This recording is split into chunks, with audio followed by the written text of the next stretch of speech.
Incidentally, while we had all those visitors in our cabin, we noticed the Chamberlain car did get back out into the running. It's back on form. We actually saw a glimpse of it at the moment. There's the other factory Viper. So 3 Vipers still running. Justin Bell's car, as we said, not retired as we thought earlier, but down in 17th place. And what a great shame for all the British fans here. You just heard Danny say 80,000 perhaps here this weekend, that they're not seeing Derek Bell, their hero, the man who's won 5 times. But Justin carrying on the great family tradition. He won at Silverstone this year for Chrysler. So I think there's a lot to come from Justin, yeah. Yes, it's still early days in his career, isn't it? And if he gets the opportunities, I'm sure that he'll be able to go on to great successes here. Le Mans, there's Henri Pescarolo, the man we were talking about earlier on, in his 31st Le Mans this weekend, 4 times winner. And he's just seen his car actually go in the gravel with Jean-Philippe Belloc. He doesn't seem too concerned. It's all part of the learning experience for the younger drivers. Meanwhile, into the pits, let me tell you, the number 43 BMW Motorsport car of Peter Cox, Roberto Ravaglia and Eric Hellery has just been, well, it's just in at the pits at the moment. They're refueling as I speak. The door's open, so looks as though we're in for a driver change, although I can't quite spot from our commentary position which driver is getting into it now. The fueling is completed. They are going for a tyre change as well. So once that's all completed, they'll be getting the car out again. That car running in 4th position so far. And again, we stress, as we said earlier, these GT cars really need tyre changes, certainly if not every stop, every 2 stops, whereas the prototype car, a number 7 car, can go for almost 3 shifts without having to change the rubber. They're that much lighter. Well, there we are, close up of this pit stop for the 43 car. Now, both FINA, BMW McLaren and the Gulf McLarens have chosen black side panels. Doesn't make our job any easier. I asked them why the other day on Wednesday during qualifying. They said really it's because of the sun, because in these cars they found last year particularly the sideways sun was causing a lot of problems of reflection on the inside of the windscreen. So both those teams opting for black side screens. Yes, and as you say, it makes it hard for us to recognise which driver's in the car. We can't spot the crash helmets, so it makes it very difficult to tell you who's actually in there. They're going for a pad change as well on the front of the McLaren. And the mechanics work so important in the Le Mans 24-hour race. How quickly they can achieve tasks like this can often determine whether the car is going to be successful at the end of the day.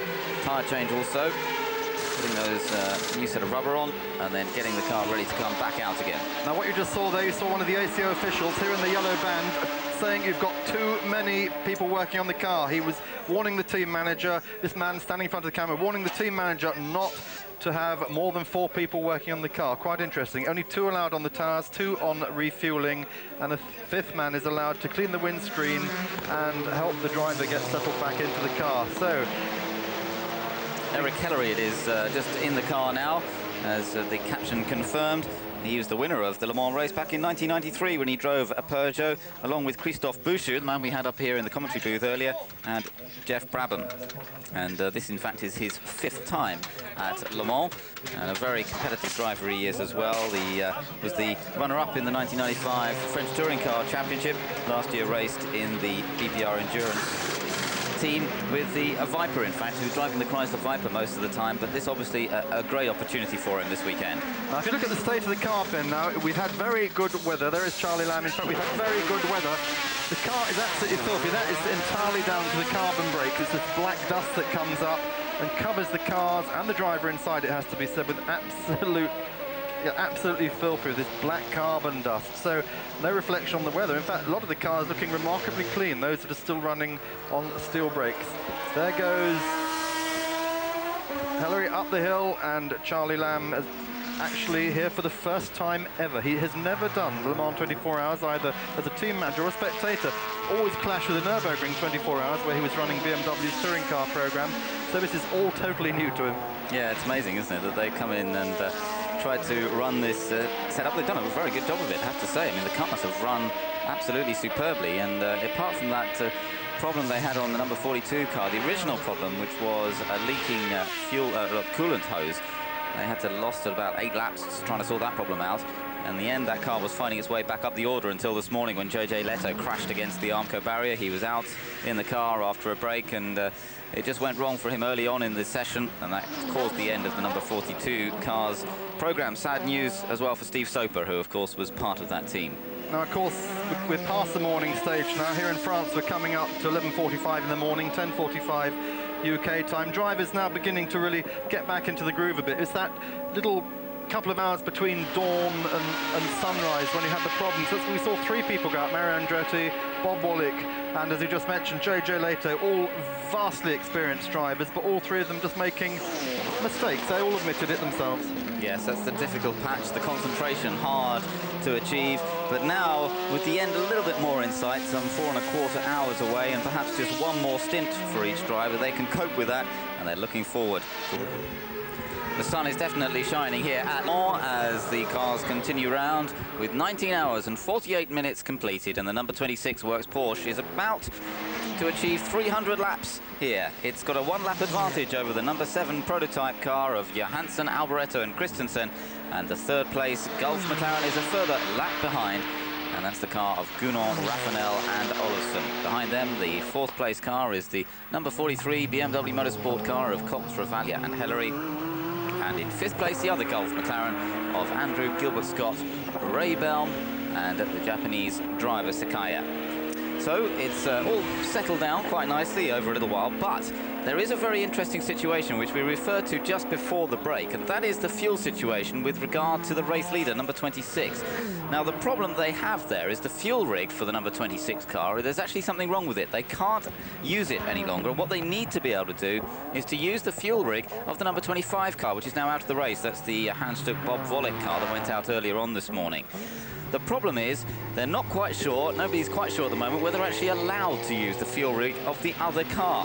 There is a dedicated supply for each car, and it may well need the organisers' agreement to say that they can use the fuel rig of the other car. Now, that's trying to be got at the moment. Meanwhile, the Porsche is going round, and if it doesn't come in soon, then it's going to be running out of fuel. The last stop that it made was only for water to help cooling, and there's only a couple of laps that they can continue to do on the amount of fuel on board that car. So they've got to try and sort it out fairly quickly with the organisers as to whether they're going to be able to bring this car in and refuel from the rig of the sister car. Now, this is one of the quirks of Le Mans regulations, Ben, that not just the car, but all the equipment in the garage is also considered to be part of the team. So if you have a problem with something in the garage, that is considered to be a problem with the car. It's always been that way, and it's not that many years ago that you weren't allowed to put any oil in the car until you'd done maybe 100 laps or something.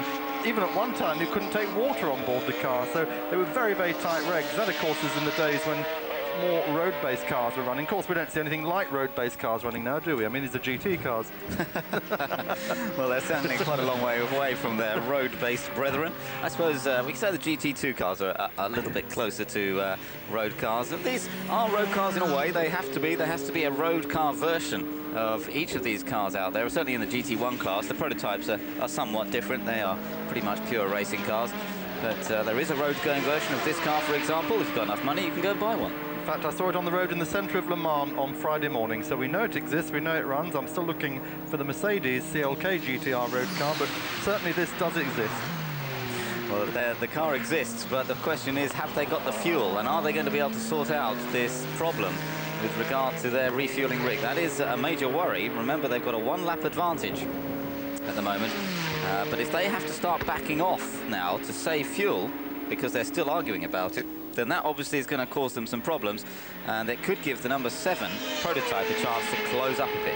Well, here's a car that's now put its problems behind it. It had a 4-minute stop-go penalty earlier, remember. In fact, we talked about a 4-minute stop-go penalty. It was actually 4 minutes and 10 seconds, because Andrew Gilbert-Scott first of all got 10 seconds. He had to take that, and then when Masanori Sakaya sped in the pit lane a second time, that immediately became a 4-minute penalty. So that is why, as we said earlier, the car is a little bit down, but it's still there running strong and hard in 5th place. And again, if BMW Motorsport have a mistake, you're going to see a Gulf 2-3 in the GT category.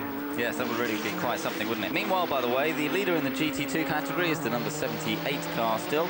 That's the Michel Neugarten, Guy Martinel and Jean-Claude Lanier car. They're doing well, but they've only got a lap advantage over 2nd place in GT2. The number 74 car of Andy Pilgrim, Andre Arle and Bruno Eichmann. So that's really quite an intriguing battle that's going on between 2 Porsches in the GT2 class. And the advantage that the second car, that Rook car, as you said, of Pilgrim Arle Eichmann has, is that they have got the other team car behind them, the number 73 car of those 3 Portuguese. It doesn't sound really feasible, but there is such strength to be had if you've got two cars and from the same team running. It's a great moral support amongst apart from anything else.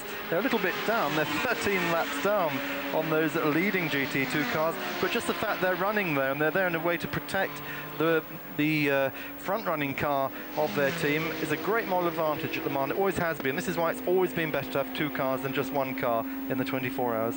Looking across from our vantage point opposite the pit lane, I can see a couple of cars just coming out, including the leader in the GT1 class, number 78, back onto the circuit. There you are looking at the number 8 Courage of Henri Pescarolo, Jean-Philippe Belloc and Emmanuel Berico. That car still running in 8th position. Well, now, it looks as though the fuel problems have been resolved from what we gather. It looks as though, in fact, oh dear, that was a bit of a problem, wasn't it, for the number 8 Courage. What was going on there then?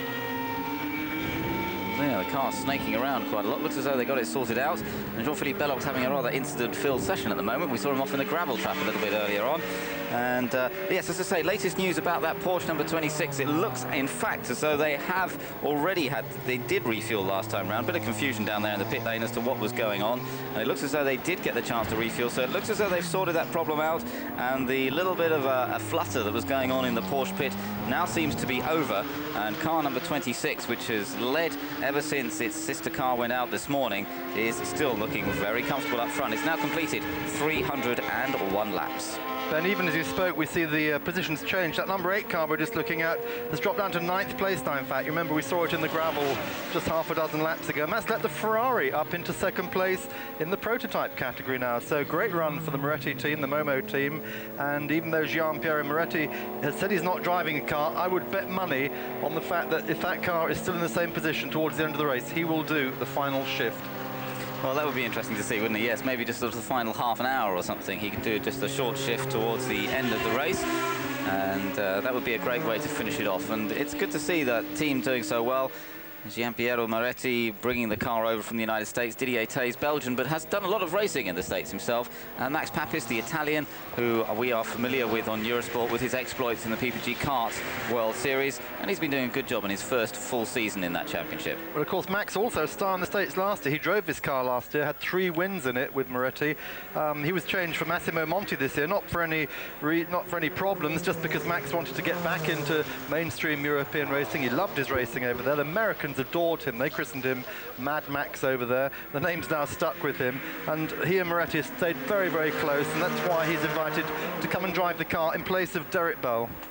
Yes, so a great opportunity for Max, and of course he's got to go back to race at Portland next weekend and get onto one of the best road circuits that the PPG Kart Series regulars visit throughout the course of the year. Many of them were testing at the Mid-Ohio track last week, but they've got to go to Portland over on the west side of the United States, beautiful part of the world, and of course you'll be able to follow all their exploits on Eurosport next week. Into the pits comes the number 63 Chrysler Viper. That's the Justin Bell car, which is still going down in 17th position. But last couple of hours or so, it seems to be running pretty much without a problem. So here we are, 301 laps down now. Benny just mentioned about kart racing. I mean, we have seen some incredible racing over the last 2 weeks. You've been out there on site at the Kart IndyCar races. We've been bringing NASCAR as well. Why is this American racing now getting so competitive? Well, the PPG Kart Series, very, very tight, of course. A lot of top teams with fairly similar equipment when you look at it, running either a Reynard chassis or the Penske, but very evenly matched in terms of performance. Lots of good drivers, and it just means the thing is so open. There's no real equipment advantage, and I think that's why you see such even racing. Much the same in NASCAR, where the whole idea of NASCAR racing is to try and make the cars as even as possible, and that means that you end with some truly superb races.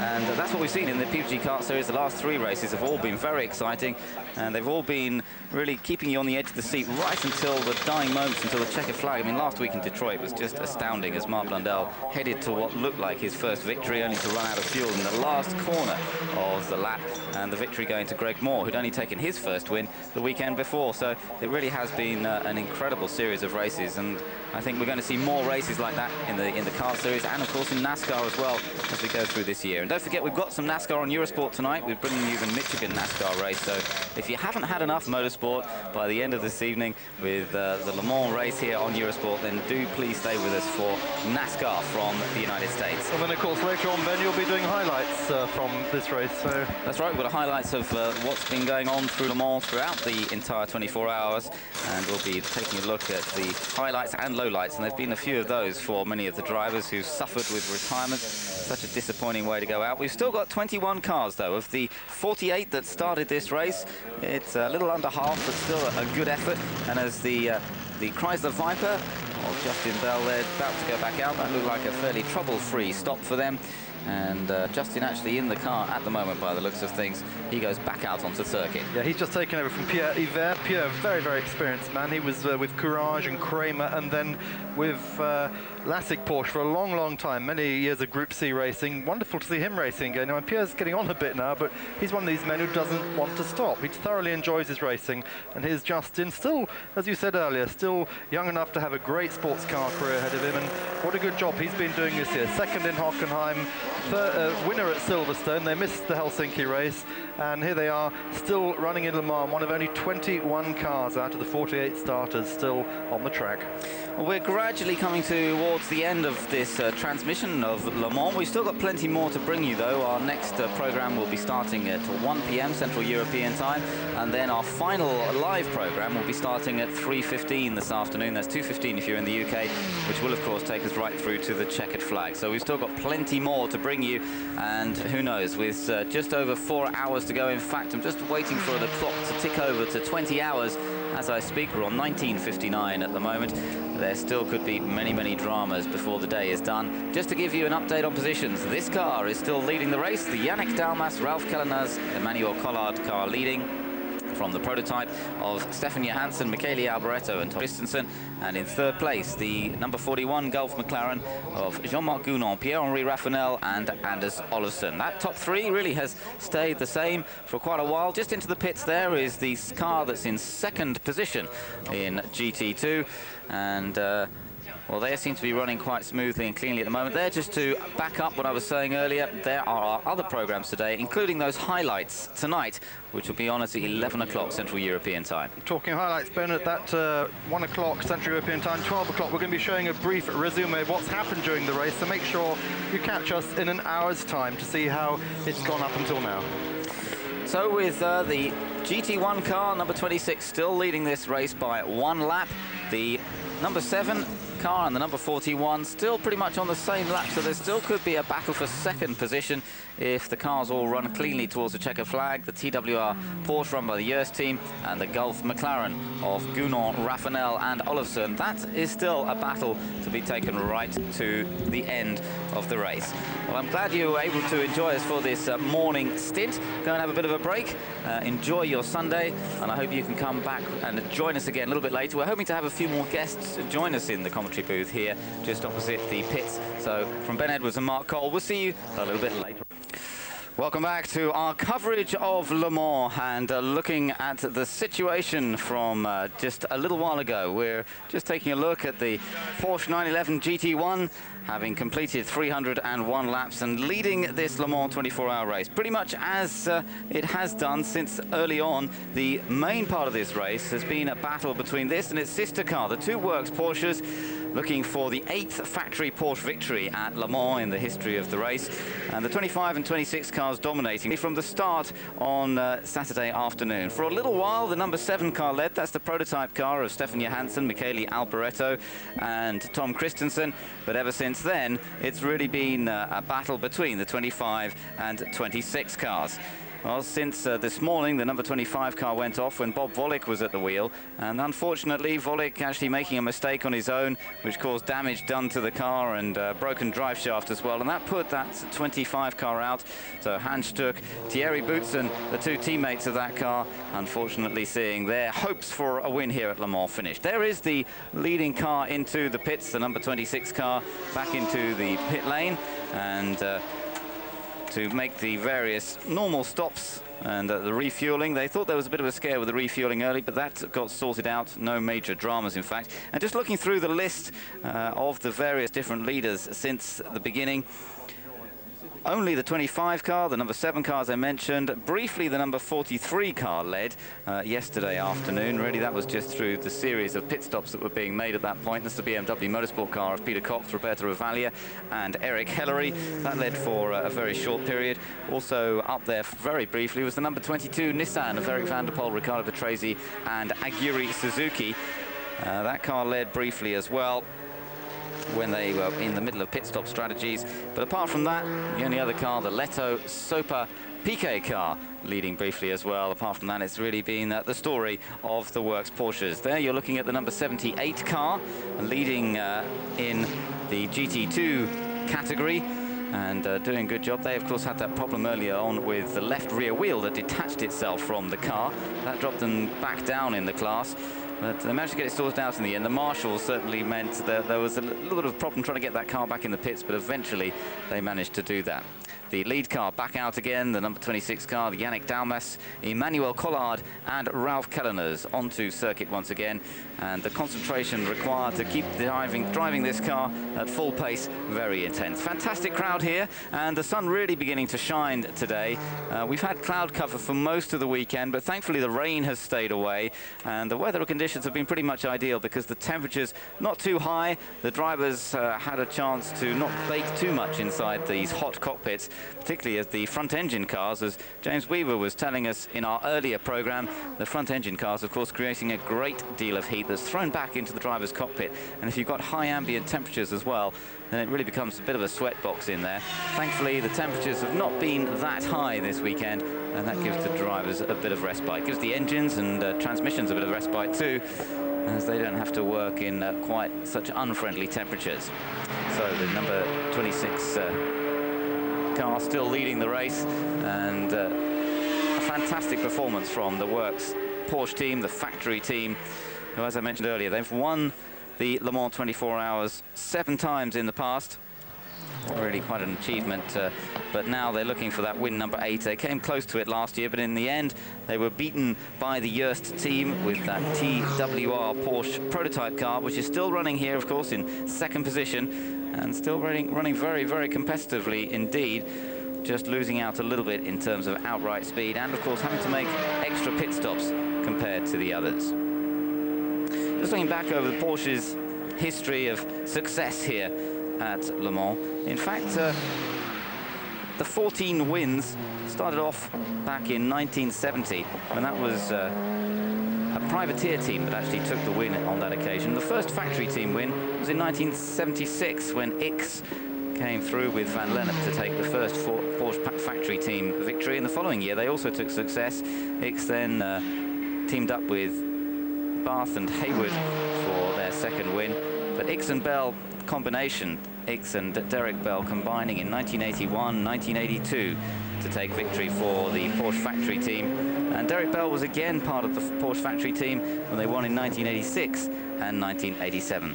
The last time that the factory team won this race was indeed the 1987 event in the 962, and that's the sort of victory that they're trying to repeat here today, and looking for another success to add to that tally. The Nissan Challenge, as we talked about earlier on, fading away somewhat. We lost the Nissans gradually, but right from the start of the race, the Nissans were in trouble. They had gearbox oil cooler problems, and that meant the cars were in and out of the pits really very, very frequently indeed.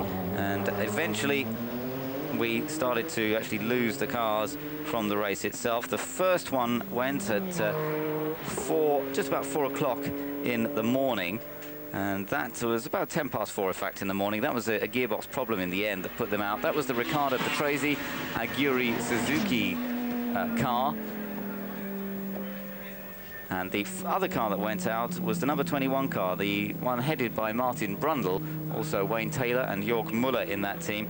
And Muller it was who actually went off in the end, damaged the car, and that was what finally put the car out. But it was really quite a long way down the ranking at that point. Still, the third Nissan. I was just talking just before the break about the Nissan team. There, a picture on screen of the one remaining car still left. That's the number 23 car, and that's being driven by Eric Komaz, by Hoshino and Kageyama from Japan as well. That car running very, very competitively, and no major problems to report course. In fact, Toshino reporting, as you heard in our last program, that the car running extremely well and running in 11th place overall now, lapping quite quickly as well. We've had 21 cars still running at this point in the race, and as I mentioned, a whole string of retirements throughout the race. The first one being the BRM Nissan that retired at 13 minutes to 5, just 47 minutes into the race yesterday afternoon. Since then, we've had a whole string of cars from both different classes, or all three classes, the prototypes, the GT1s and the GT2s. But Mark, we were talking a little bit in our earlier program about that fuel situation for the Porsche team, and I think you found out a little bit more about that.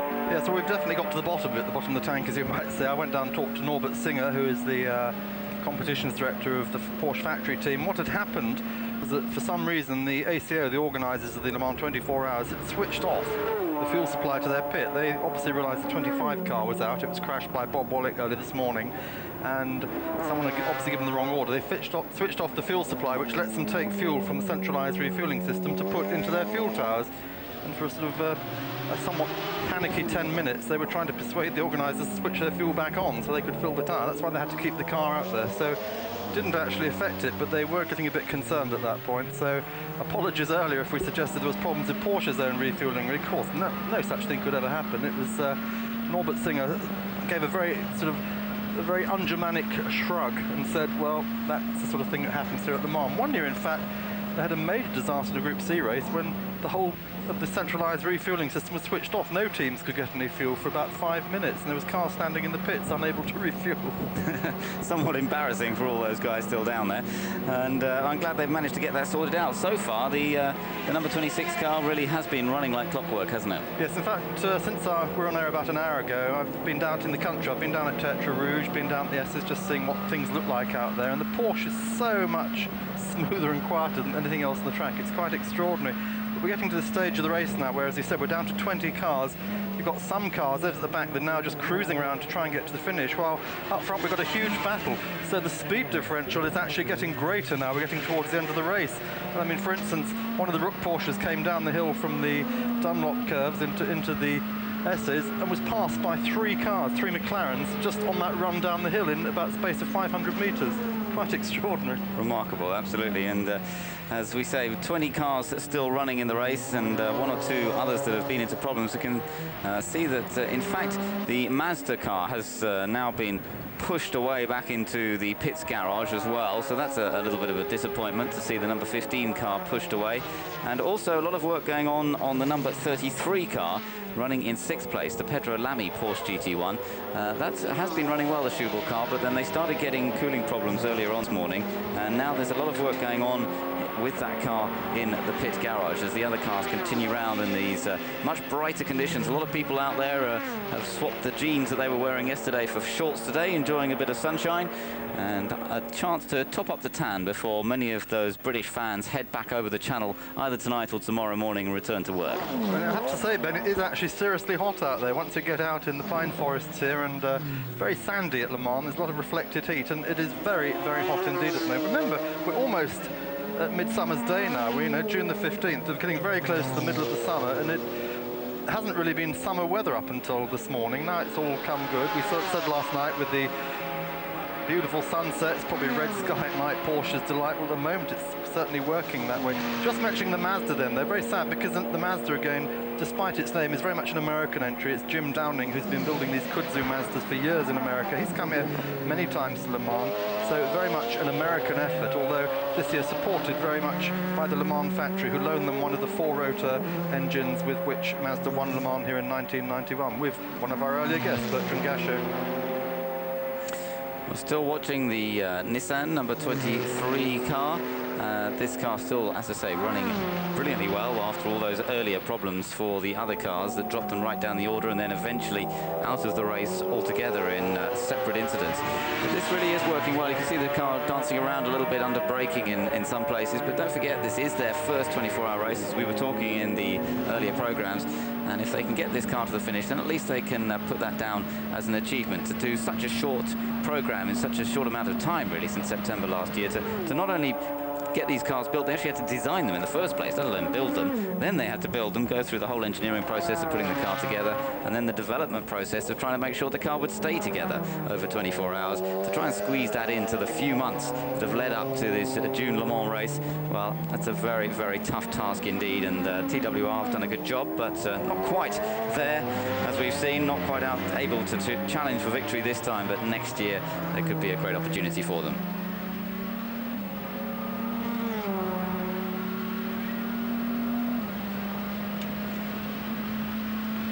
So on board with Hoshino at the moment, Kazuyoshi Hoshino. He's had 8 Le Mans now, so very, very experienced, this man here. And with Eric Comas and Masahiko Kageyama. Hoshino would love to win this race, of course. Nissan came here many, many times trying to get the overall victory. They actually lost out in the end to Mazda, but missing this year for the first time in many years, Ben, is Toyota. They didn't make the grade in pre-qualifying. They weren't running exactly as a factory team, but as the SARD team, S-A-R-D Toyota. Both cars failing to qualify. Interestingly, one of them failing the boost test. Now, perhaps we'll catch it at one of the later pit stops, but the ACO now have a system called STAC, which is a British system, which can read off boost pressures on a computer they plug straight into the side of the car. We'll watch for that later in the race when the turbocharged cars make their stops. We're going for a very short break here at Le Mans. We're going to be back in a couple of minutes, 21 hours and 12 minutes into the race. See you then. 92 when he drove the Peugeot 905, along with Mark Blundell and Derek Warwick. It was a very sort of British lineup there in that team, but Yannick Dalmas was a key part of that combination. He was a winner again in 1994 in the Dower Porsche with Baldi and Hayward, and then again in 1995 when he shared the winning McLaren F1 GTR alongside JJ Leto, and that was in that wet race, of course. Remember when the McLaren took victory in 1995, and Leto, particularly in the wet laps, was fairly astounding in terms of performance. But Yannick Dalmas has put in some very, very consistent performances himself here at Le Mans, and we talked earlier about the possibility of him adding to that string of successes in the future. Just 35 years old, but he really has tried lots of different cars in making that, in achieving those race wins. He's had probably a more diverse selection of cars in which to do it than any other of the multiple winners. Yes, indeed. The same for this team. Yannick Dalmas is looking for his 4th win. So is this team. Yes, they have had 3 wins here at Le Mans over the years. They won here with their Porsches in 84 and 85, beating the factory team, the Rothmans team, which was something. And in 96, of course, last year they bought this very same car here, one with Manuel Reuter, Davy Jones and Alexander Wirtz. Alexander Wirtz, who's making his Formula 1 debut tonight in Canada. So Reinhold Just, everything to try and go for. Of course, the trouble is that in 84-85, they beat the factory Porsches in a straight run. They had more power than they did, better fuel consumption, but at the moment it looks like the factory Porsche is turning the tables on them this year. We've got a problem here. We can't see which car it is at the moment. It might be a Viper. Yes, I think it might be the Viper. I think it may be that the Beretta car, because that looks a little Yes, in fact, Beretta getting out there. We just saw his helmet. So Olivier Beretta in trouble. Has he gone off the track, or has he just pulled off? It's a strange place to pull off that, Ben. It is, isn't it? Yes. Now, this is the start of the Porsche curves. Right, and that car, remember, was running in 14th position. Here we get another replay, and in fact, funnily enough, that's almost exactly where the sister car went off last night, when it crashed into the wall and then burst into flames. Not such a hefty accident for Olivier Beretta, but it does look as though perhaps that car's out as well. And I wonder what it is about the Porsche curves that the Chrysler Viper doesn't like. Well, Ben, this unfortunately is a similar accident to the one that the same driver Beretta had in this car at Silverstone. He went off in the wet. It wasn't his fault. Then there was a lake across the track at Silverstone. A McLaren of Sandy Grau had gone off just ahead of him. He went off, thumped the wall very heavily, and that brought the race at Silverstone to a halt. It should have been stopped way before cars were allowed to crash like that. So Olivier Beretta, second, backing into a wall in 3 races. That won't go down too well with the team. So much pressure, isn't there? I mean, the driver, you've got to this point in the race, you've completed 21 hours out of a 24-hour race, and then it's so easy to make a mistake like that. Everybody's tired. It's hard work out there. This is one of the most testing tracks in the world. Forget the fact that this is a 24-hour race. Even if it was a sprint race, it is a very, very demanding circuit, this one. And for somebody like Olivier Beretta, you can just see the disappointment as he has to walk back to his pits. The Orica team, the team he's worked with so well over the last couple of years, go back to the Chrysler people who've put so much effort into this weekend to say, sorry, I made a mistake. If that's what it was. Of course, we don't know for sure. He may have had a puncture, or he may have had some other problem that saw him go off there. But if it was just purely driver error, what a responsibility to wear. And of course, Olivier Beretta, he came to fame. He's a Monaco driver. He came to fame when Nelson Piquet formed a Formula 3000 team around him. So Nelson Piquet, his mentor, also driving in this race. So not only will you have to go and see Chrysler, presumably you have to go and see Nelson. Yes, I don't know whether that relationship still is still an important one in terms of the business and Beretta getting drives. But it's interesting that, and yes, a lot of people that Beretta has to go and answer to at the end of their attempt to finish this 24-hour race.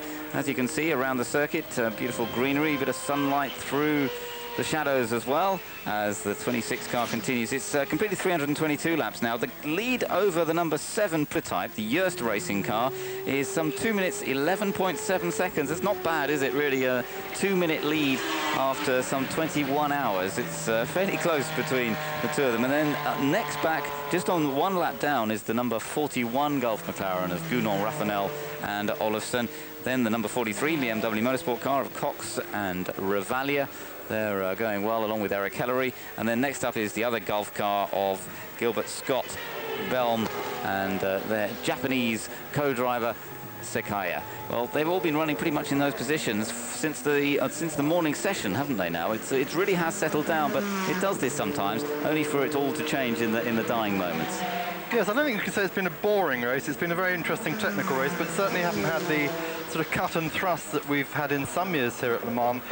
The fact that the two first and second cars are still on the same lap is something already for Le Mans. It does mean things could close up later on. I wonder if Joest is still just hanging back a little bit, just being careful, and they're going to get the orders in the final hour and a half, 2 hours for those drivers to really start pushing. That'll be very, very interesting to see. Alboreto, certainly the star of Le Mans this year with his great qualifying lap, and he's done such a good job, so ably backed by Stefan Johansson. And also, of course, the man you mentioned earlier, Tom Christensen. I've been very surprised about how good this man's been.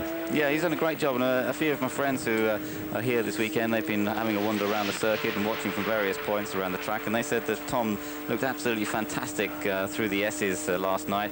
He and Max Papis were probably the most fun to watch with their sort of sheer brio with the cars and their commitment in those laps. And Christensen, I think, impressing many people. He's come into that team by far the less experienced of those 3 drivers, and yet doing a great job. And if anything, it was Stefan Johansson who took a little bit of time to just get down to the pace in that car when he did his first double stint, but perhaps just dropped them back a little bit from the leading GT1 Porsches. Another man perhaps who might be worth considering as man of the race, he's out of the race now, but it's the Japanese driver Keiichi Shizuya, who everybody has been complimenting over the weekend. Even Porsche was saying what a good job he did, and he was driving, of course, the team Lark McLaren, which in normal everyday life is Parabolica Motorsport, run out of Britain. They won the first round of the British GT Championship. Gary Ailes on board that car, but unfortunately last night Akiki Nakai, for no reason the team can fathom, he managed to spin the car on the inside of Tertre Rouge. There's quite a lot of damage. Graham Humphrey said they think the tub's all right, but there's a lot of frontal damage, and it's going to be quite expensive. But the team will revert to Parabolica Motorsport with Gary Ailes and with Chris Goodwin, and they'll be going to Nürburgring for the next round of the FIA GT Championship with a view to doing the rest of the series. Well, that's good news, and let's hope that British pairing has a bit more luck and they really managed to challenge the GT regulars, the FIA GT regulars, after a tremendous drive at Silverstone, which saw them up in the lead of the race at one point. Just looking down into the pit lane there, still no movement from that number 73 pit, the 15th placed GT2 car, well, in fact GT2 car overall, but 4th in GT2. That's the Portuguese brothers. That car doesn't seem to be coming back out, but there is work going on at the back of that car, so perhaps they can still make something happen. The Mazda as well, driver sitting in the Mazda, looks like Frank Frion may be ready to come back out again in the Mazda, so perhaps we will still see 1 or 2 of these cars coming back out towards the end of the race. Well, the cars we're not going to see coming out, of course, are Paynos, all 3 of them out now in this race. And one man who's been driving the Paynos isn't a man also who knows this circuit better than most. He also knows the TWR team better than most. Andy Wallace, 1988 winner here for Jaguar, gave Jaguar their first victory in 30 years or something. Andy, great to have you on board. Well, it's very nice to be here. It's a good job you can't see me and see how bad I look with my red eyes and funny haircut. Well, you look like the rest of us. Andy, good race in the Pénals, very strong. I mean, yours was the strongest of all the cars. Eventually, the engine let go in a big way. Why the problem? Why the problem here? Yet 2 weeks ago, you won the Watkins Glen 6 hours in a similar car. Yeah, that's a very good question. We really don't know why at the moment. It's a shame because at the beginning of the race we lost a lot of time, so we were always playing catch-up. The car, the chassis in fact, works extremely well. Every time you get anywhere near another GT car, you can just blow it away through the corners. You get to a straight and he disappears away. You can outbrake them in the next corner and get back towards them again, but overall you keep losing out just a small amount. It's quite frustrating to be that slow on the straight. In fact, last night we actually saw this. We saw, I think it's probably you at the wheel, and you were on the Mulsanne straight with JJ Leto behind you. He tried to pass twice, and then you just pulled away from him. Yeah, it's really strange. Sometimes somebody would try to pass you several times, and then if you really got going and through the corners, you could just about get enough gap so that they couldn't tow past you on the straight. And excuse me just a moment, we're just seeing at the moment pit stops for the 4th place car and for the 3rd place car, the 41 and 43 cars, both in, sorry, the 39 car, the 4th and 5th place cars are both in the pits at the same time. They're 3 laps apart. Out goes the 39 car with on board now. We're not sure at the moment who they just changed to, but we're getting towards final driver selections. Ray Bellum is going to likely be in for the last shot, so maybe Andrew Gilbert-Scott on board at the moment. So Andy, continuing on the Pénals programme, you have different engine management systems from the Dams car, and they've been a lot quicker all weekend by the looks of it. Does that mean that you're going to be looking at changes in the future? Well, it's really odd because, as you say, at Watkins Glen we had such a good result, and we were actually going faster up the straight at Watkins Glen than we're going down the straights here. So something has gone horribly wrong just 2 weeks from Watkins Glen. Everybody's really upset about the whole situation with the engine. To be quite honest, we've had so much time to get it right, and we still haven't got it right. In fact, we've got less horsepower now than we had in the pre-qualifying in May, which is absolutely disgraceful. And I don't know how this can happen. But you'll be continuing your American program, presumably, won't you, GTS racing? Yeah, I mean, it's the car over there is great, and the engine works really well. So, Andy, well, it's very good you could join us. We're very sorry you were out so soon, but hope we see you a lot more of you during the year when we're showing American racing on Eurosport, and we'll see you back at Le Mans soon as well. We'll be back, and hopefully we can win it next time. OK, we're going to take a short break on Eurosport. That's been Andy Wallace from the Pénals team, and we're now looking to see 21 hours and 28 minutes, 324 laps down here at the Le Mans 24 Hours, live on Eurosport. We'll be back after this short break.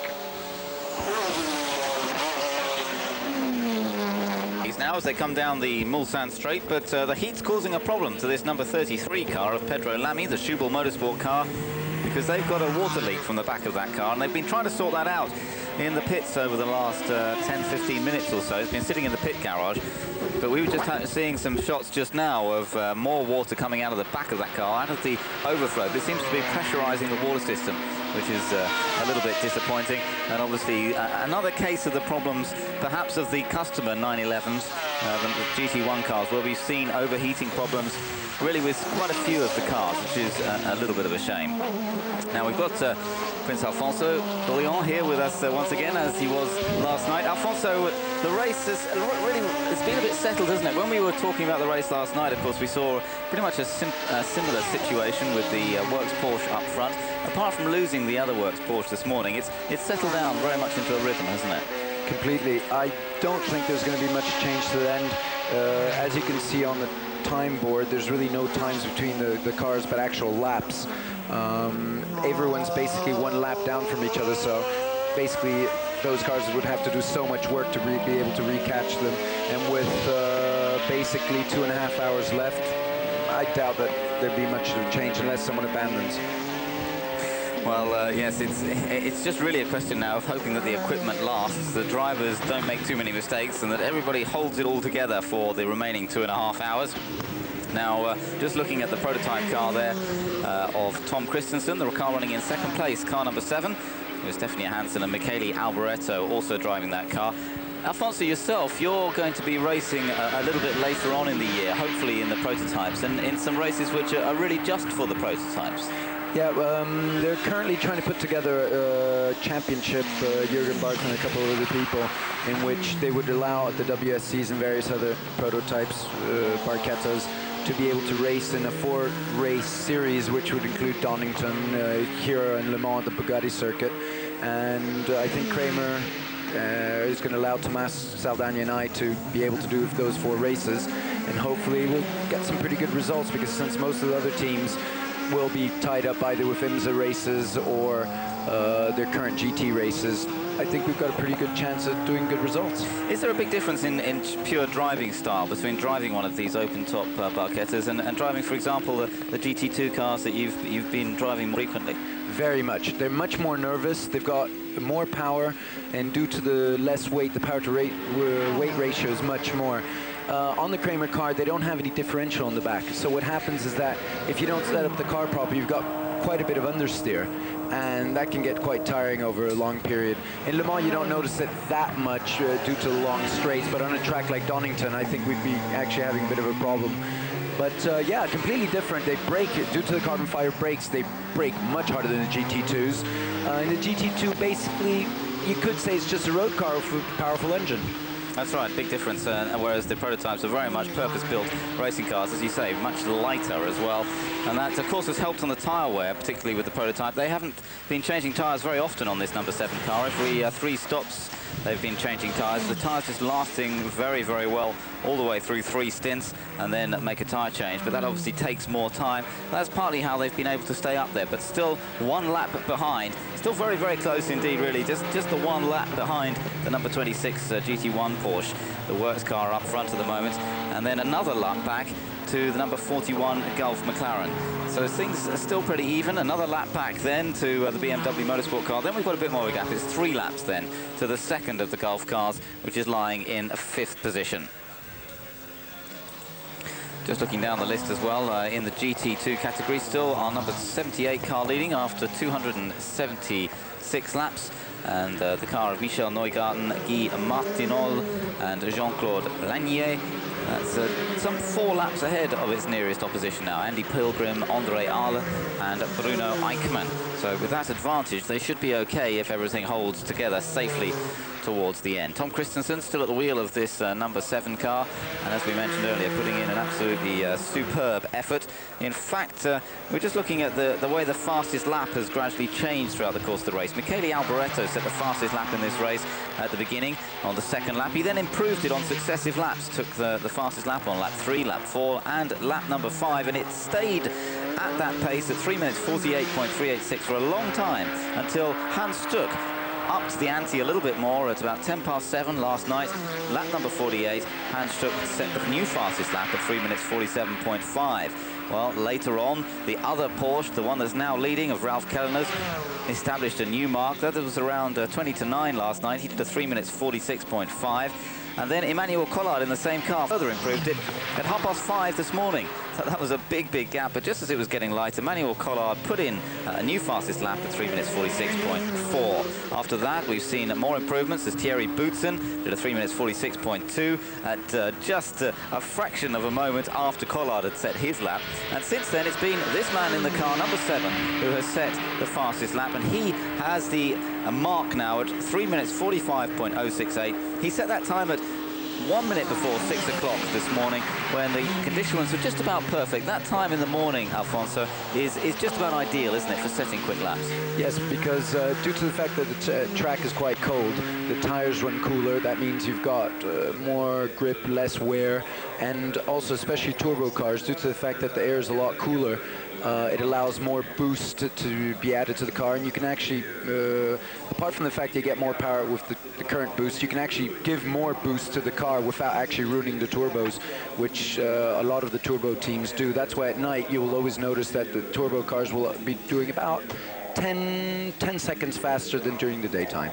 Ralph Kellner is getting aboard the race-leading car now, the number 26 car. They're in the pits for a standard halt, and with 2.5 hours to go, it looks like they'll probably be making just one more stop to make it through to the checkered flag here.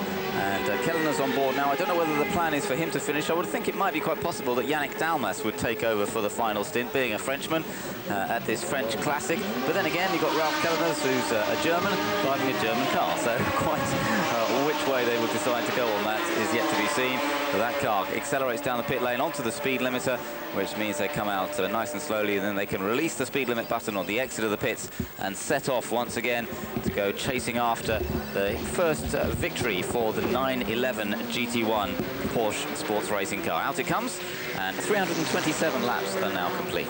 Well, thank you very much, Prince Alfonso, for joining us for a moment. I'm sure we'll be hearing a bit more from him in a while, but just noticed while you were talking, the Mazda back on the track. They've gone out of the garage. We don't quite know what the problem is at the moment, but they are back in the running now.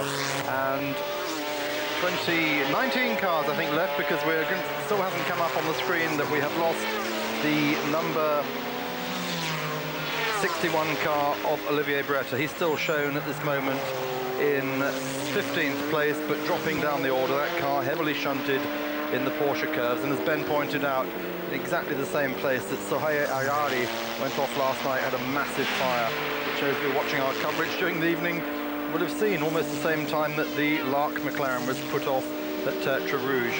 327 laps gone, and the car in 20th place at the moment, 233 laps, so nearly 100 laps down on the race leader. Here is the race leader coming down the Mulsanne.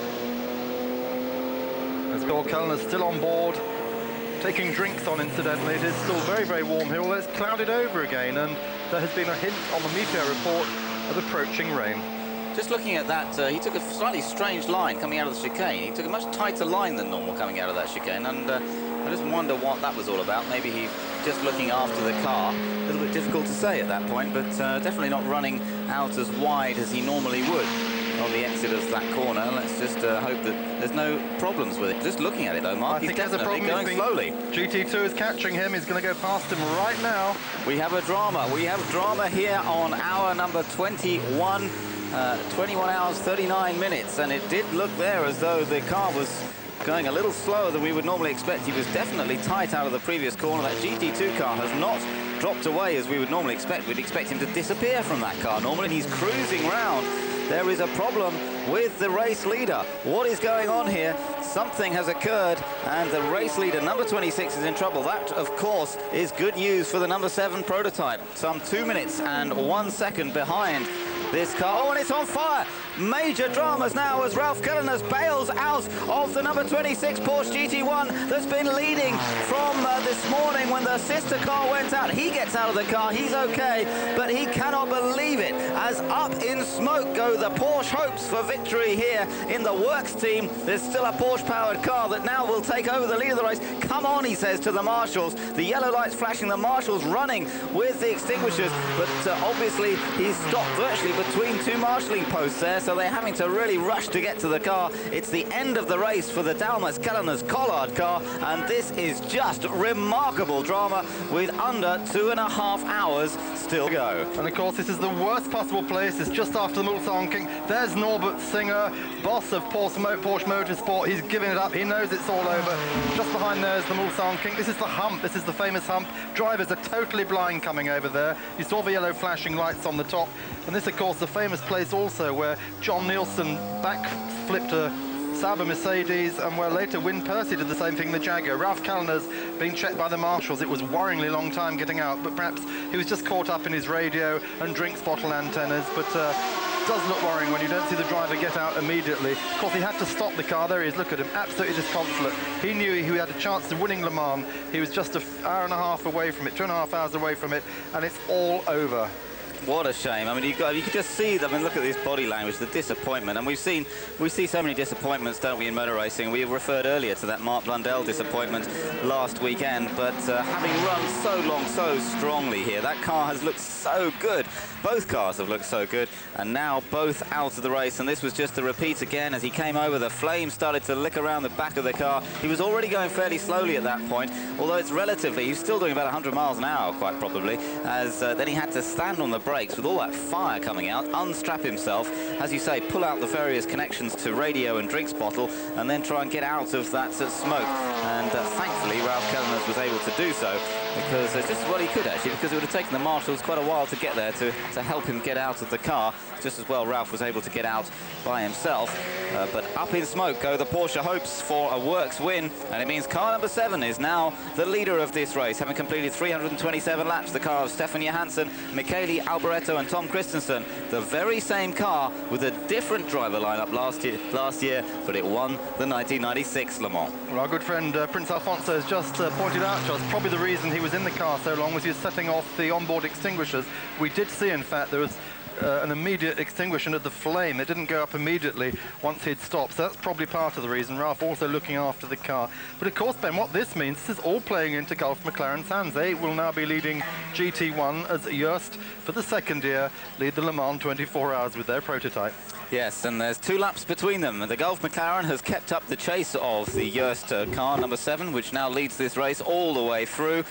But still 2 laps, and unless something happens to the number 7 car, it would seem unlikely that the Gulf car could catch it, but you never know. We've already seen that when you think that everything is settled, that it can all change here, and there's still a lot of laps to be done before the checker flag comes out at 4 o'clock this afternoon. And there is Norbert Singer just watching a replay of what happened, and, well, what can you say? Norbert's a very taciturn man normally. He doesn't get emotional, but he must have felt within his heart of hearts that they had this race won now, and there it is. It's all over. Such a shame, isn't it? And when you consider that the other car had been going so well over the course of the race as well, until Bob Volek went off this morning, and that was so disappointing for the team, for Bob himself, still chasing that elusive win here at Le Mans after so many years of trying and so many years of being a runner-up and finishing well. And the marshals, well, I think most of the drivers probably know that there's a problem by now, but they're trying to clear up some of that oil. So they're walking down the straight. You can see the oil slick that was being left by that car. A very major engine blow-up, basically, is down in the pits. Michele Alboreto now senses a chance to take victory. They've been running very, very consistently throughout this race so far. Last year, he was unlucky, driving the sister car. There's Stefan Johansson. He's looking a little bit more anxious now as well, isn't he? Because they've just seen the chance to go into the lead, but now, of course, the worries begin even more about whether their car can last. Well, the man we saw talking there to Alboreto was Reinhold Joest. He himself raced here 8 times between 69 and 80, so he knows what it's like to be in this position. It's the 17th time for Joest here at Le Mans. As we said earlier, they've won it 3 times. It looks like they're heading for a 4th win at the moment, but we're not even going to say that, Ben, because we've been talking all morning about Porsche getting away clear from everyone. This car's still got to get to the finish. Yes, it has, and it's in the hands of Tom Kristensen at the moment, the name least well recognised amongst the 3 of Alboreto and Johansson, but he's doing a great job so far. The pressure's on him now, though. He's got to keep it all together, make no mistakes. It does look as though Alboreto, though, is getting ready to take over this car, perhaps to take it. Live at Le Mans with myself, Mark Cole and Ben Edwards, and this is our race leader now. If you've only just joined us, the number 7 Joest Porsche is leading the race. On board at the moment, Tom Kristensen. He's about to hand over to Michele Alboreto, and the 3rd driver, Stefan Johansson, having put the car in the lead after this incident. They're still clearing up the oil, which ended in a major fire for the leading car, the number 26 factory Porsche of Helmut Kellner's. And what we're looking at here now is not only the worst nightmare of Porsche, but the worst nightmare of Tom Walkinshaw Racing. It's a Tom Walkinshaw built car. It's got a Porsche engine, and Porsche wanted to win this race as a factory. Tom Walkinshaw bought Nissan here and wanted to win the race as a factory, and at the moment it's a combination of both in privateer hands. It's leading the race. Yes, it's an interesting situation, isn't it, Mark, with this car, because as we mentioned yesterday, the car was actually developed, built by Tom Walkinshaw Racing for Porsche originally. Porsche were going to enter this by the factory, but they wanted Tom Walkinshaw to develop it and build it in the first place because of the expertise that existed there. The car, when it was originally due to run, was then that they changed the rules in America when it was originally due to run, and Porsche sort of withdrew in a fit of pique. They said it's not fair, we're not playing the game anymore. So the car then didn't actually go and race. Last year they lent the cars to Joest, though they were still Porsche cars. The situation has changed now, hasn't it? Yes, because after Reinhold Joest won the race last year, Porsche, in gratitude, gave him the car. They were backing him last year, but they have been very specific throughout the whole of Le Mans week that they are giving him no support at all this year because they were here in their own right to win this race. What you're actually looking at here is a Jaguar. It's a TWR chassis, but this is based on the XJR 14, which was the IMSA car, which followed the V12 Le Mans cars. And so really underneath all that, you're looking at a sort of, it's a Porsche, come Jaguar, come TWR, come Just have done a lot of their own aerodynamic work on it. The car does look a little bit different from last year, but quite honestly, between winning Le Mans last year and coming to the Le Mans pre-qualifying this year, they had done virtually no work on it, which is why it didn't particularly shine in the pre-qualifying. Once they found what the opposition was up to at Le Mans in May, they then got down to work on this car. And in comes Tom now to hand over to Michele Alboreto. Yes, so we think Michele Alboreto is due to get into the car, and I can tell you there's a great crowd of people down around that pit now. That really is the focal point for all the press, photographers, etc., who are in the pit lane. They've all got down there because we are getting towards the end of this race now. 2 hours and 10 minutes to go. They will need to make one more stop, but I should think that Alboreto is likely to be held in the car for 2 stints. As you can see in the inset, the second place car is the Gulf McLaren, car number 41. In second, that's Gunnar, Raffinel and Olofsson, and there's only a lap between these two, but it still needs a little problem for the number 7 car, really, for the Gulf McLaren to be able to close up that gap sufficiently. But it really has changed the complexion of this race, and McLaren right up there now. 2 McLarens in the top 3, of course, because the number 43 car of BMW Motorsport, Peter Cox, Roberto Ravaglia and Eric Hellery is in 3rd place. Well, we're seeing a tyre change, Ben. We're just getting news through that the fuel schedule for Just, which we worked out from during the race and also talking to the team, is going to be every 40 or 45 minutes for the rest of this race. So that probably suggests sort of 1.5 more fuel stops, perhaps a splash and dash in the final hour. But at the moment you can see they're changing tyres, changing drivers. In goes Michele Alboreto, former Formula 1 Ferrari driver, and now leading the Just squad here at Le Mans. Yes, and how much must he want to win this race? What an important victory it would be for him after his Formula 1 career ended some time ago, and he sort of hasn't really had the chance to shine in international racing since then. But this really would be an absolutely tremendous opportunity for Michele Alboreto, and they've decided, if you like, to put the pressure onto his experienced shoulders and to just let him try and drive out the remainder of this race. Out he goes then, out of the pits goes the race leader, car number 7, Michele Alboreto, accelerates out of the pit lane to go on to what should be the penultimate stint for him and this car. And he's got to try and stroke this car through to victory, look after it, try and treat it gingerly now, quite gently in many ways, to make sure that it lasts the distance. Probably the car more than the engine, because these engines are so well proven. It is basically the old Porsche 962 engine. They take it down in size slightly. It's 2,994 cc, just to get below that 3-litre limit on turbo cars, so they can have bigger restrictors, 33.2 millimetre diameter restrictors. It's twin turbo, and that means instead of a 650 horsepower that the McLarens and the BMW McLarens have, they've got around 550, and it's all done at quite low speed, so the engine is very, very under stress. And this has really been the secret of this type of car. Reinhold Just had a similar engine in 84, 85, and he made his fuel go further in the factory. No one has yet to this day found out how he did it, but here he is doing it again, just as he did last year, with exactly the same car. Yes, that's right. It's incredible. The same chassis, this car. The other one's ended up in the museum. The car that actually Alboreto raced here last year, along with Pierluigi Martini and Didier Tace. They shared the car, but they went out with transmission failure, unfortunately. That was only the 4th time that Alboreto has done Le Mans, and all of his other Le Mans were in the early 80s with the Lancia team.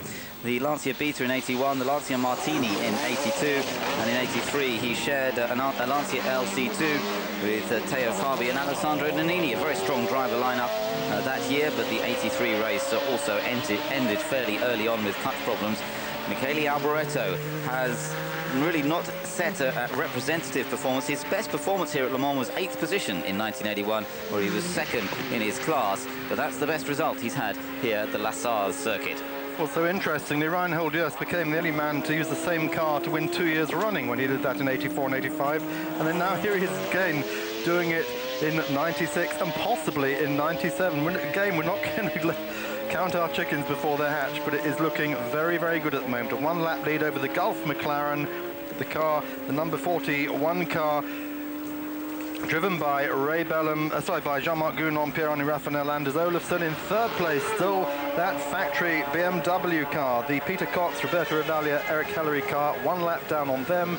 And now we just noticed the 39 car, the Gulf McLaren, has been passed by the hasn't been passed, sorry. What we're doing, of course, is seeing a 26 car dropping down to 4th place in the lap order. So in actual fact, in 4th place, still that Gulf McLaren of Ray Bellum and co aboard that car. But Ben, a very interesting battle. We've been looking at the prototypes a lot. We've got a prototype leading. We've got Courage in what will now be 6th place, but still a big battle between Courage and Ferrari going on, covering 6th, 7th and 8th places at the moment.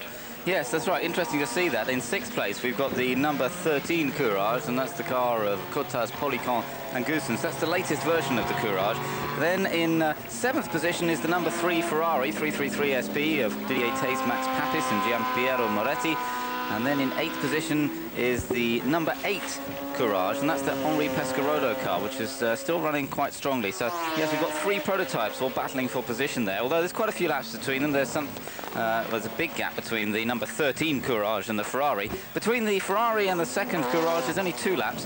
The Ferrari, I think, lapping faster than the Pescarolo car anyway, so they should be able to further extend advantage, if anything.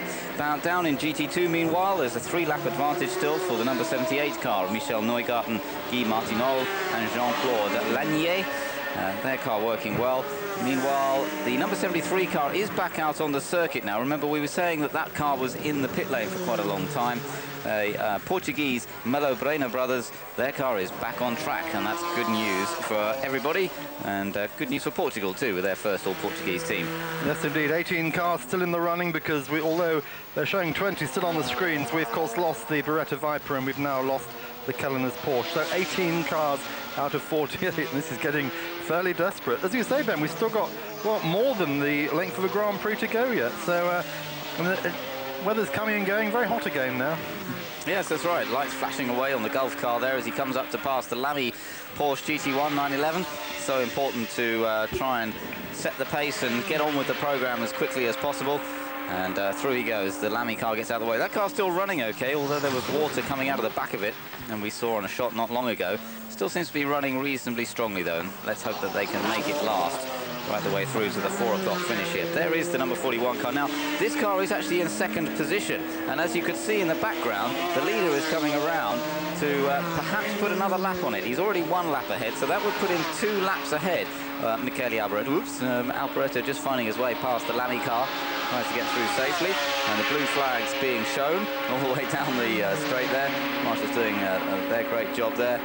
And through goes Michele Alboreto, but he is likely to put 2 laps on this number 41 car if they carry on like this.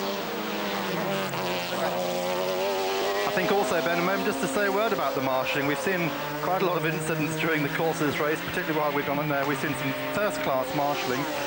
A lot of British marshals here. If you drive around the track, you'll see a lot of British cars parked up in the marshals' car parks. You'll hear British voices behind some of those flags, and they do have training here. While the teams are scrutineering in the city centre and getting cars ready Wednesday and Thursday, they do have marshals training, they have tutorials here, get everyone up to speed. A lot of guys come here from Silverstone, from Brands, from the BRSCC, from the British Motor Racing Marshals Club. So a big thank you to everyone, to them from everybody, and of course also the French marshalling. It has been very, very good. The only problem at Le Mans, though, as we've seen when we've had these 2 fires, is that you cannot pick and choose where you're going to have your fire, and there's a long way between fire posts. That's right, yes. The long distances involved here mean that sometimes the marshals really have to cover a fair bit of ground to get to the car, as we saw in that incident with Ralph Kelleners, the race leader, who went out with a blown engine and a dramatic oil fire in the back of the 911 GT1 Porsche. If you missed it, it wasn't long ago, but it was high drama here at Le Mans as the race leader and the car that looked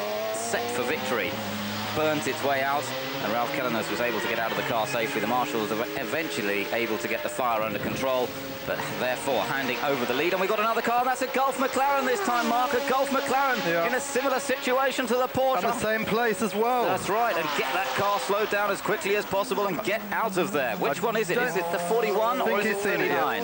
He has seen it now. It is the... We're just going to see in a moment.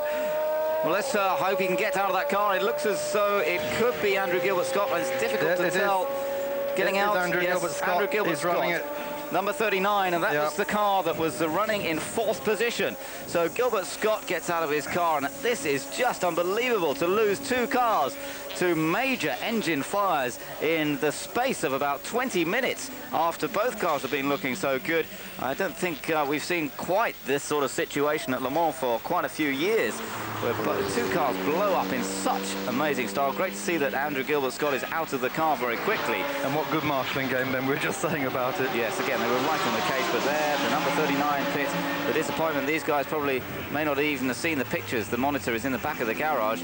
Let's take another look at the start of the fire if we can. There it was, and presumably the engine letting go, and then just starting an oil fire. And of course, by this time, what you've got to remember is there's an awful lot of oil and grease and muck in that engine bay, because the car's been running for that long. They don't have time to clean up under there, and that of course can cause, once that little flame gets going, that in a way causes these big fires underneath the rear engine cover of the car. Well, without being too controversial, McLaren did have a problem when they came to Le Mans this week. They discovered after the fire of Chris Goodwin in the sister car to this that they had an oil connection. Oil line was too short and it was pulling, tugging, and eventually it chafed through and caused the fire. McLaren did change all these pipes. They recognised the problem before the race, but one does just always has in the back of one's mind maybe something similar has happened again. It's the identical fire to the one that Chris Goodwin happened. Just in this case, it's happened perhaps 200 metres earlier than where Chris had to pull off, and his car, which he shared with John Nielsen, Thomas Fischer, of course, never made the race. Yes, as you can see, the cement dust in the background from the Porsche fire earlier on, and now the fire from the McLaren.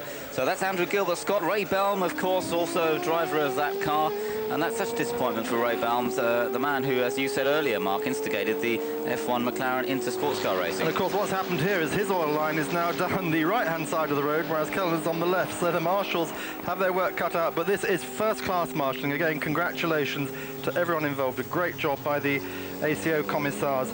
But Ben, at the end of the day, you only need one Golf McLaren to finish to have a good result, as you do in so many cars. It's a great shame to lose one, but we've still got a car running. Yes, that's right. It's still all happening. They're under yellows. You can see how he had to brake there, slow down, so that they don't overtake under yellow flags. Of course, not allowed to overtake under yellows, and for the other Golf McLaren coming through and seeing a rather bad sight of its sister car coming to a smoky halt. There's another view, by the way. And in fact, Andrew, yes, I mean, the good thing was that he did actually get the car off the track, wasn't it? I mean, that was good news. As Alfonso pointed out, at least he hasn't stopped it by the side of the track. Although I think he realised fairly late on that just how serious the problem was, and then he brought the car to the outside and tried to get it off the way, but he's offline there, which is good anyway, so he already realised there was a problem. He was running offline and then crossed over the track to get down the escape road. Well, also, presumably, he'd identified a fire post, so yes, maybe that's something to do with it. Now, of course, another problem coming up now, logistical problem. We've just had 2 major fires in the same area. Are they going to have a problem with extinguishers now? I'm sure the ACO is addressing that immediately, but it is a problem. I mean, we've had races stopped for lack of extinguishers in the past. Yes, but I should imagine they can transfer some around. They must have plenty of spares, and we haven't seen that many fires in the race. Of course, we did see that dramatic fire yesterday of Sohail Ayari after he had an accident and the car burst into flames when it looked as though the fuel tank ruptured. This one was put out fairly quickly. They got this one under control fairly quickly, and Gilbert Scott got that car to a halt and managed to get out fairly quickly as well. The British driver, what a disappointment for him, for Ray Belm as well, and for Masanori Sakia, when they were heading for an excellent result here at Le Mans for the Gulf team, with the 2 cars up there in the top 4 positions. It really was looking very, very good indeed. So now their hopes are pinned very much on the 41 car of Gunnar Raffinel and Olofsson. And that car still running a lap behind the race leader, remember. And we're now down to 17 cars. 17 cars, yes. So gradually the toll is red, and well, we had a few cars in the pits just now. We had the Nissan number 23 just into the pits a moment ago, and we also just see the Ferrari still out on circuit, so that's all right. That's still running quite competitively in 7th place at the moment for the number 3 car. Well, in fact, it's now 6th position, of course, with the 39 car out of action. Completed 326 laps up to that point. But 332 laps now for the race leader. There it is, the number 7 TWR Porsche of Michele Alboreto, Stefan Johansson and Tom Christensen.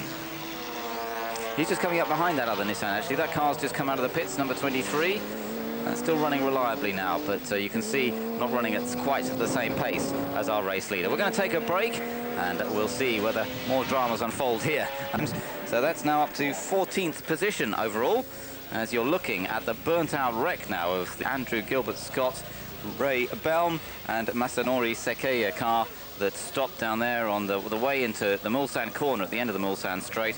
And what a sad sight that is, and such a sad sight for the Gulf team when they thought that they were looking for 2 cars in the top 4 places. Very sad indeed, but Jeff Hazel from McLaren Cars will no doubt be already totting up on his calculator what he can sell to them next week to get the car settled, ready for Nürburgring. Only 2 weeks away, of course, and we've got 2 burned out Gulf McLarens at the moment. There's Hugh de Schonack of the Oreca team. They've got a problem with the car. Pierre Yver's in, John Morton has got out. John Morton, now he's a name to conjure with from the past. He has won Le Mans twice. In '84, he came here, he won Group C2 with the Bridgestone Lola Mazdas, and then he came back in '94 and won the IMSA GTS class. So John Morton, 55 years old, from Chicago, still going at it. So there is a problem there. They're working on looks like something in the rear wheel arch. They've got the rear wheel off. Have they got another problem? They have had already 1 half shaft breakage. It wasn't so much broken, but it was the bearings are breaking up. It looks like they're playing around with either that or the suspension, or it could even be the differential, but there is concern there in that Viper pit. Yes, that's a shame, isn't it? The 63 car still running. Of course, we lost the other ones. We've lost the 61 car. That's the Olivier Beretta car that went off not that long ago. It was about half an hour ago, a little bit more than that perhaps, that Beretta went off, damaged the car, putting them out of the race. The other car we saw go out last night when Sahaya Ayari crashed and then it caught fire. So that is the only remaining car in the race. Not quite the same spec on that car. It's not quite the same specification as the other 2. They were running that car as the sort of slower one, if you like, but it's still reliable enough to keep going at the moment as we take a look at the positions at the moment in this race with all the various dramas that have afflicted it in the recent hour, or in the last hour. Alboreto Johansson now leading, with Tom Christensen having handed over to Alboreto recently. Gunnar Raffanel Olofsson car in second, the Cox Revalia Hillary McLaren BMW in third. The Latny Guzela Hahn car now up to 4th place, and the Courage of Cotas, Policon and Goossens is now into 5th position, and that's encouraging for the home team. Courage with their C41 with another Porsche engine there, up into 5th position. So prototypes 1st and 5th with the GT1 cars in between. Well, we just heard on Radio Le Mans John Morton saying he's very, very tired. He hopes that's the end. Well, here we are. Here's a very dramatic split frame, seeing how the 2 drivers cope with their various fires. On the left-hand side was the former leader, the 26th car with Ralph Kelleners at the wheel, and on the right-hand side, Andrew Gilbert-Scott diving out of the car, making sure they get out safely. Those fireproof overalls, of course, are giving them a reasonable degree of protection for a little while in that situation. 3-layer overalls with underwear normally underneath as well to keep them safe in the event of a fire, but you still don't want to be sitting around there too long. You want to get out as quickly as possible, and that's what they both did. There's the gap, as you can see, 1 lap between the TWR Porsche that leads the race and the McLaren BMW that lies in 2nd position. Well, Pierre Yver getting back into the race. Good news for fans of him and Justin Bell and John Morton. And John Morton, as we said, feeling a bit tired. Hope that was his last shift. Just a word, though, about the other cars that are still in the race. The Chamberlain car, the number 64 car. There it is. It is down at the moment in, I think, probably 15th place in a moment. What a good job by Hugh Chamberlain. He's actually almost outpacing the factory cars this weekend. Again, in a much lower spec car. His car and this car we just saw going out to Justin Bell, they're on steel brakes compared with the carbon brakes of the other cars. And as Ben has just explained, lower spec indeed. But this car, really, I mean, this car now almost a dinosaur in racing, and here it is leading Le Mans. Basically, it's 4 years old as a prototype, and its provenance goes back even to the early 90s when it was a Jaguar. Yes, it's amazing, isn't it? But that's been the change in GT racing, really, and the change in sports car racing in general. The GT series, which has developed over the last few years, has developed very much separately to Le Mans, hasn't it, Mark? The Le Mans sports car scene has always really gone its own way in how they choose the rules. It's a one-off race with its own rules, its own categories, and that's really why we see this situation with a car like this leading. Yeah, because of course we're in the GT series as well here. They in the GT category here, they allow things the FIA don't. You can have ABS brakes here. You're allowed slightly larger restrictors on some cars globally.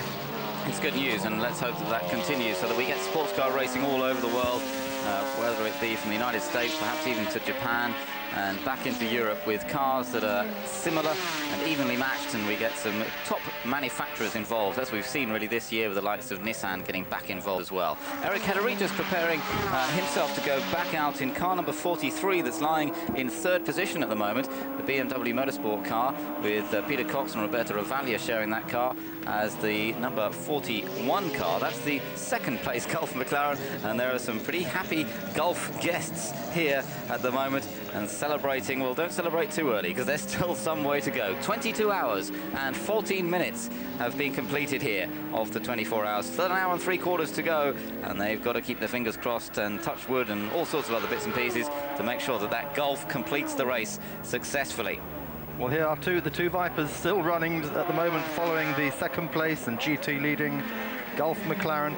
So great job by Viper. And of course, this has been the essence of GT racing. It's what everyone really wanted, was not so much this type of car, but the two cars following, these road cars, these monster muscle cars that can be driven on the road and then they can be raced on the track without too much change. And McLaren, the F1 GTR, this latest evolution from Gordon Murray, really going away from that. I have to say, I haven't seen one of these on the road yet. But interestingly, this afternoon, when I took a trip up through the village, there's a big village here at Le Mans, which is full of hospitality and everything. There's a show up there of people's road cars, and would you believe, sitting next to the Paynos and sitting next to the new Porsche, there is a road-going Nissan R390. So the road cars are on show here. Okay, maybe it's just for show, maybe it's all a bit of a pipe dream, but they are sitting there. Well, yes, a pipe dream, but you can still build a road car, and that's what TWR have set out to do. That's what they've had to do to get the Nissan qualified into sports car racing. And as long as you can make a road car version of it, but then I suppose you can make a road car version of anything, really, if you try hard enough. I mean, I've seen Formula Ford road-going versions of Formula Fords many years ago in the Flower Power era. Famous pictures of Formula Fords with headlamps on them and indicator lamps. So you can make a road-going version of anything, really. And don't forget, the man who designed this car also designed a car called the Rocket. That's right, yes, which is pretty much the same, isn't it? It is almost a road-going version of a Formula Ford. So there's always a way of getting around regulations, and that's what race designers are for. That's what their brief in life is to circumnavigate the the regulations rather, as effectively as possible, and produce a race-winning car. At the end of the day, that's what matters, is winning races. And the car that's winning this race is the number 7 prototype. A lead of 1 lap at the moment over the number 41 Gulf McLaren that we're watching at the moment. And of course, it's why McLaren uses someone like Gordon Murray and why Tom Walkinshaw uses Tony Southgate at the moment for these impressive Nissans. These Nissans have been impressive. Maybe they are a little bit over the top as far as GT is concerned, but they have been so impressive all weekend. They are quick. I mean, we're still looking at the number 23 car well in the running. I mean, it has had its problems. It's had a gearbox change, but there it is. It's in 12th place, and the two Japanese, Hajino and Kageyama, doing a great job with Eric Hellery, who, as we just saw, is waiting to get into that car. So all credit to all these designers. As you say, that's what they're employed for, Ben. Yes, so I think they can be fairly happy with the work done. Well, these guys, anyway, who produce these cars can be fairly happy. Look, waiting for that BMW Motorsport McLaren to come in. We're just looking across from our vantage point here, high above the start-finish straight as you watch the Gulf McLaren come around. There you are, you've got the same vantage point as we have now, as the BMW Motorsport car comes in, and Eric Hellery prepares to jump aboard, and that's a good chance this time, because we can never see through that tinted window as to who's actually in the car at any stage, but at least we know, as Eric puts in his drinks bottle first of all. He's got his seat with him as well, which he'll insert. He's one of the smaller drivers, so he's got to put in a bit of padding there, but he's got a whole seat which just slides into the other seat, and that means that he's still very securely held in place once he gets out onto the track. And he's not getting into the Nissan, as I just suggested. Of course, that was Eric Comas. So Eric Hellery climbing on board, and Charlie Lamb, just again to remind you, Charlie Lamb's first ever time as Schnitzer BMW Motorsport here at Le Mans. That is such an impressive debut as well, to be running in 3rd place, 2nd in GT2. There indeed is Eric being strapped in by, is it Peter Cox? Yes, it is Peter Cox strapping him in. So getting ready to come back out again, Eric Hellery. So a shame about that other car, wasn't it? JJ Leto, Steve Soper and Nelson Piquet. It was a shame that they had the problem yesterday, and then of course that Leto went off this morning. I suppose there was always the case that they were quite a long way back at that point. They'd lost any chance of victory, but it still would have been good to see the two cars finishing. Unfortunately, Leto making that mistake on cold tyres. Didn't look as though he'd hit the barrier that hard, but the team deciding in the end that it was just too much damage done to be able to continue. Probably happened a lot faster than it looked as the way we saw it. But Ben, very interesting, all these shuffling about, fires, problems, means the 33 car of Pedro Lamy, Patrice Guzlard and Armin Hahne, the Schubel customer Porsche GT1, is now the top Porsche. Yes, they're doing a good effort, aren't they? They've had their problems as well. They've had a water leak problem. They've been sorting that out quite a lot in the pits. But that's still holding together. Of the other 911 GT1s that are still running, we've still got the 27 car. That went off, remember, with Christian Pescatore, but that's still running in 8th position. And then that's it, I think, of the GT1 Porsches. They have rather dropped out of this race. You have to say they were the most numerous of the GT1 cars were the Porsche 911, and yet what have we got left? We've only got the Lamy car left, we've got the Pierluigi Martini car left. That's it.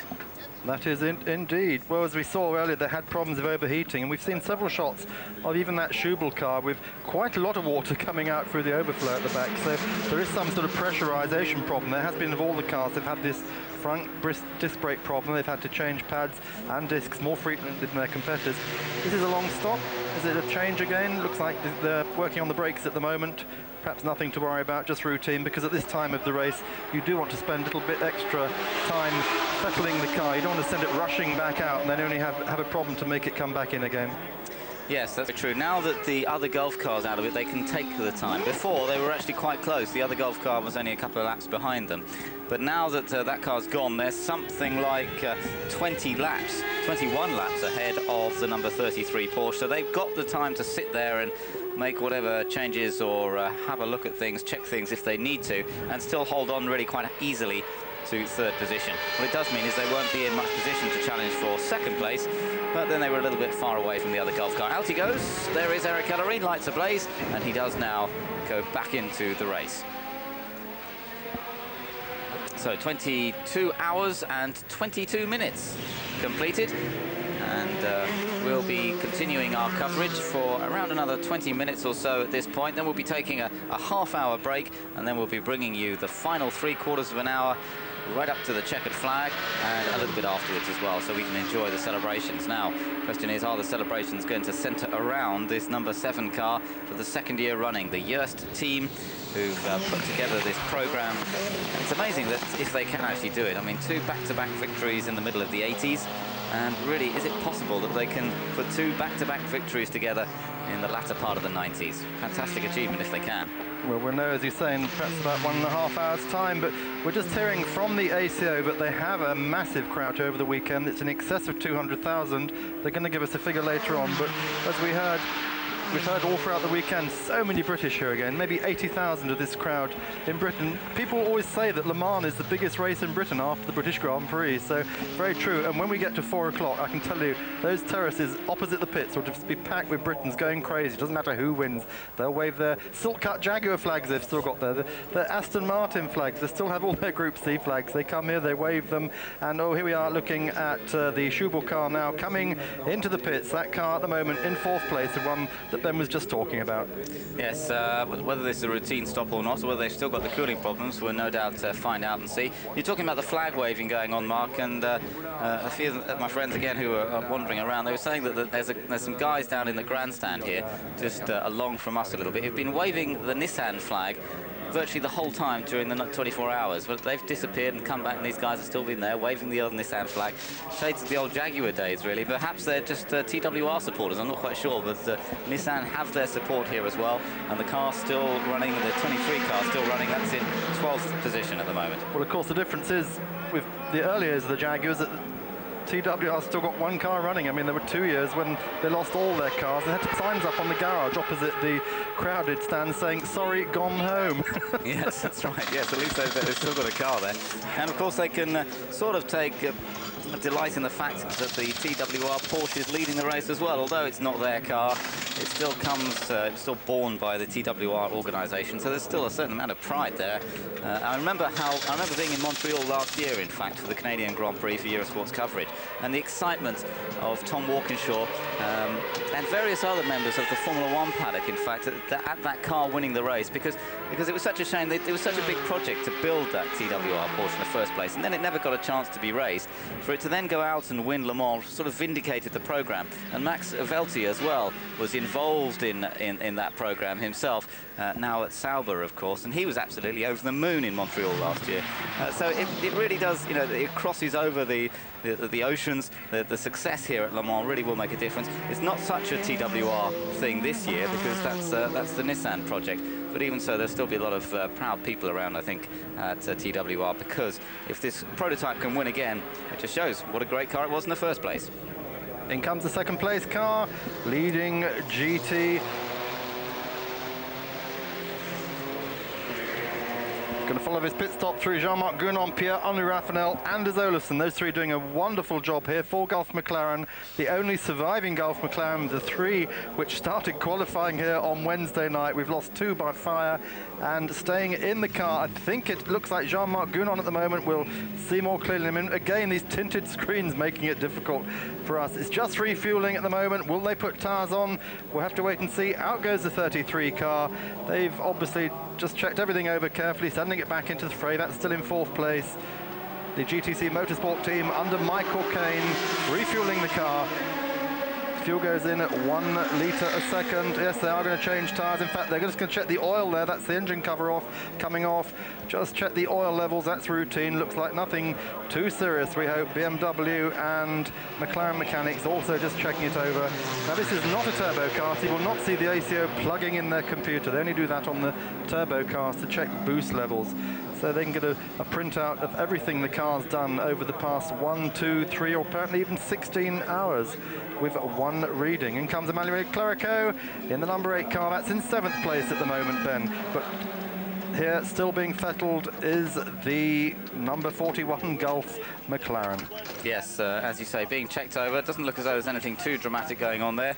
The main thing is to try and make sure that car gets through to the end comfortably. I think you're right, it is Gounon in the car. Just see a flash of the yellow crash helmet. Jean-Marc Gounon fires up that V12 BMW engine and drives back out of the Le Mans pit lane, holding on to second place. 1 lap down from race leader Michele Alboreto. There, Emmanuel Clerico in the car shared with Henri Pescarolo and Jean-Philippe Belloc.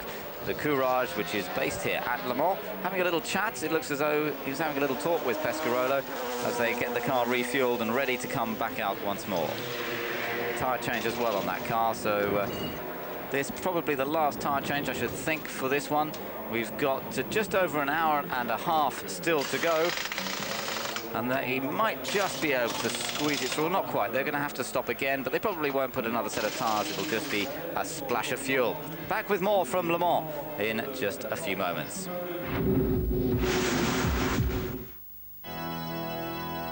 Nissan out on circuit at the moment, and that's the car that's being shared by Kazuyoshi Hoshino, Eric Komas and Masahiko Kageyama, and we're actually on board that car now for a little bit more of a view of the Le Mans track. Up ahead of him is that Ferrari 333 SP of Max Papis, Didier Thys and Gianpiero Moretti, and that car running in a very strong 6th position and the 3rd of the prototypes in the race at the moment. So you can see on board the Nissan, a little bit of a crack in the windscreen, but not too bad after that much driving that they've done in this race already. And thankfully it's not in the driver's eye line too much, so it shouldn't be affecting things too badly. The car's still looking very good indeed as they continue to tick the laps off. 339 laps now have been completed by car number 7, our race leader. Michele Alboreto is at the wheel of that car at the moment, the man who set a dramatic pole position here earlier on in the week. And then the car that has been had to settle really for running in 3rd place for much of the race behind the 2 factory Porsche GT1 cars. It saw the first of the factory cars go out this morning when Bob Vollek crashed, and it saw the second of the factory cars go out when Ralph Kellerners had to leap from a burning car after the engine blew up, and that was just around about an hour ago now. So that has seen the number 7 car go into the lead of the race. Alboreto, Johansson and Christensen leading from the Gunon, Raffinel, Olofsson, McLaren BMW. The Cox, Ravalia, Hellery, McLaren BMW in third. And fourth place for the Lamy, Guslar, Hahn, Porsche 911 GT1. Then next to the prototypes is the Didier Cotas, Jerome Policon, Mark Goossens, Courage C41. These relatively inexperienced three French drivers, in terms of Le Mans inexperienced anyway, but doing a fine job, as you were saying earlier, Mark. And hopefully they're going to get that Courage to the finish line in what will be fifth position at least. Well, I hope that plenty of cars do get to finish. We're getting pretty low now, Ben. 17 cars still running, and that's getting quite close to the recent record of 15 finishes only. That was in 1987, the last year that the Rothmans Porsche team won here. They had 33 retirements that year, but it does go back in history, actually go back to as little as 8 retirements. That was in 8 finishes.